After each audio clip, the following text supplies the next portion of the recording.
Hi guys, this is Tech Howdy. I welcome you to another video tutorial on creating an ASP.NET Core application with Angular 7. In the last video tutorial, we created the access denied component for our application. So in case if a user is not authorized, we can use this view to redirect the user and let them know that the access has been denied for their request.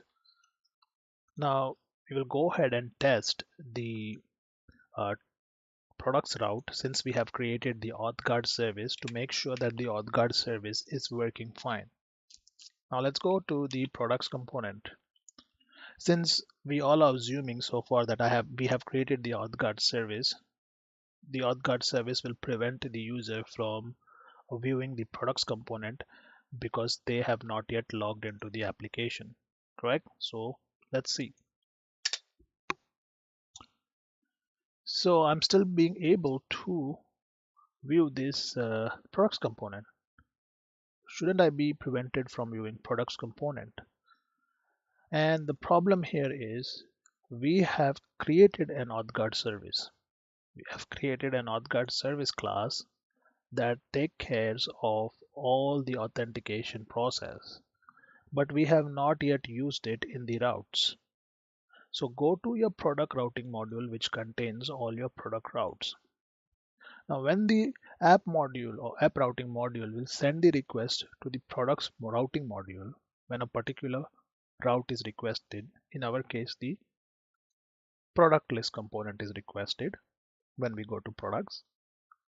So here we didn't specify anything inside the routes stating that this route is protected. First verify if the user is authenticated, then I will show you this route.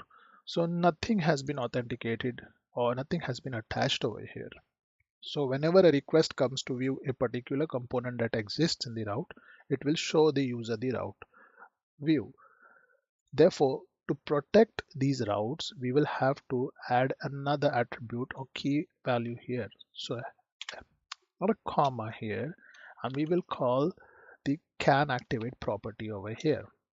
And the value for CanActivate will be the AuthGuard service that we created because that's the service that we are using to guard our routes. So AuthGuard service component, add the reference for the class, and the import statement will be added.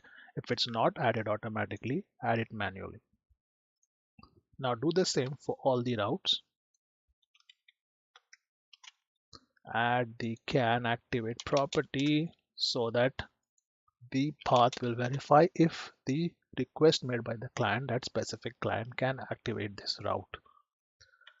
Now this is not going to work because we have to also specify inside the ng module that what are the providers. So providers, so let's create a providers array. So these, as the definition says here, that these are set of injectable objects that are available in the injector in this module. So whatever objects that need to be injected inside the module need to be specified over here. So inside the provider array. So we are going to inject the AuthGuard service inside the product routing module. Therefore, so inside the providers array. So now let's go ahead and add the AuthGuard service over here. So now we will be able to inject this inside the module. Now we can save this. Now let's go ahead and test the application in the browser. Go to the home page. Now let's go /products. Also pay attention to this URL here. I'm going to click enter. And now the path receives the request and it checks if the client can activate this particular route, and the response was no, the client cannot activate because the client has not yet authenticated themselves. Therefore, the route will redirect the client to the login page, and on the URL it will keep a record of the previous URL that the user was trying to access. In my case, I was trying to access products. Therefore, it has kept in memory the return URL's value. So once I log in,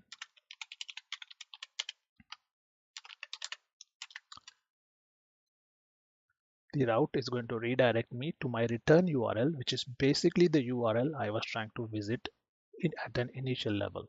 Now note that if I was directly trying to go to the login page without accessing the product page, then the default behavior is to redirect me to the home page. So let's look at this. Now I'm going to log out, go to home page, go to login page. Now no URL referred me over here.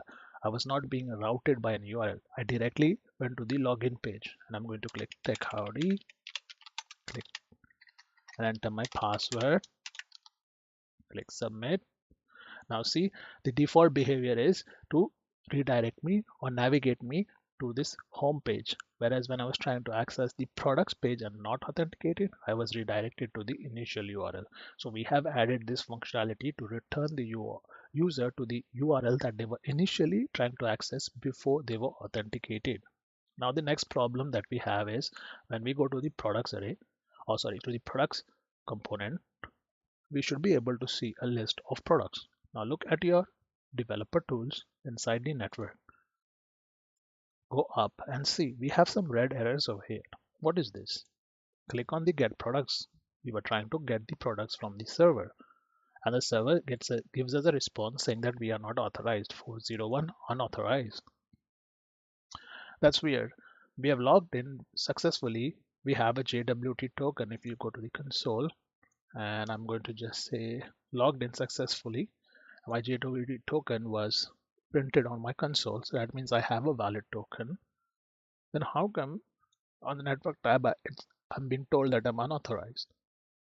The reason being that when I'm making this request to the server, I'm not attaching the token in the request. Nowhere in this request I have attached the token. So how does the server know that my request is genuine? So anytime it sees there is a request coming in without a token, it's going to consider that request as unauthorized. Therefore, how do we solve this problem? The problem can be solved by using an interceptor class. An interceptor class will intercept all HTTP requests made within our application. So any HTTP request that is made in our application, it will intercept that request and automatically attach the authenticated token or the JWT token to that request. So we don't have to manually go and attach it every time. This HTTP interceptor automatically will detect any HTTP request and it will attach the token to that request. And once the token is attached, then it will send the request to the URL. Now when the server receives the token, it will validate the token, and if the token is valid, it's going to let the user view the list of products. How do we do that? So for that, we have to go back to our application and create a HTTP interceptor class. So this will be our helper class, and I will teach you how to do that in the next video tutorial. So I hope it is very clear for you guys now that how we use the CanActivate method within the routes from the AuthGuard service and how we can protect the routes from unauthorized access. This is not it. We have to add multiple layers of security. In the next video tutorial, I will show you how you can attach the token and how you can also protect the other routes. So thank you for watching this video tutorial. Please like and subscribe my channel Tech Howdy.